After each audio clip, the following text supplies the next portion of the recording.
Nintendo to be sued now.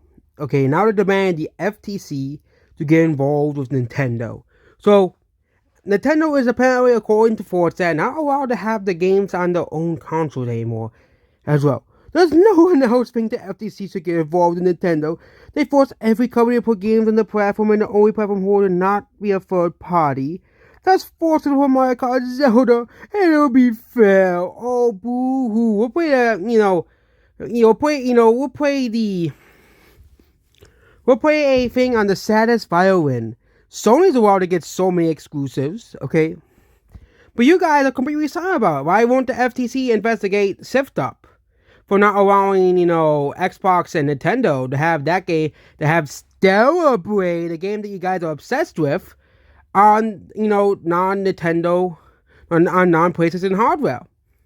But it's coming to PC. But it being on PC didn't stop Microsoft from being sued by the FTC and forcing them to lose all their exclusives as well.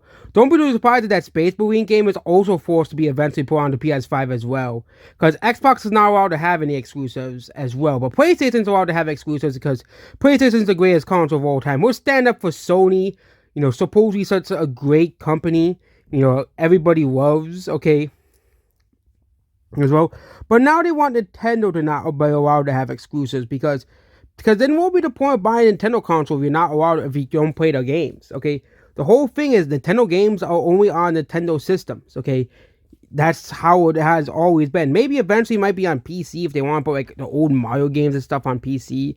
I do think that may eventually happen, but that's still a maybe because I think Nintendo wants you to buy the Nintendo Switch, not play it on PC. As well. Also, PC will allow people to emulate games much easier. That's why they demand Nintendo to put games on PC, because it will allow people to emulate games easier, and Nintendo, of course, does not support emulation at all. They're very, very against emulation, which, again, by the way, is illegal. So, yeah. But yeah. Yeah, this is absolutely ridiculous that Nintendo is not allowed to have an exclusive, but PlayStation, they can have every single AAA game exclusive if they wanted to. But it will not be seen as anti-consumer because Sony is Sony is Sony. They have the best-selling console of all time. Multiple consoles in amongst the best-selling consoles of all time. Again, they don't really make consoles as well because video games is a relatively new form of medium compared to movies or film. But yeah, that's what this video here. Goodbye.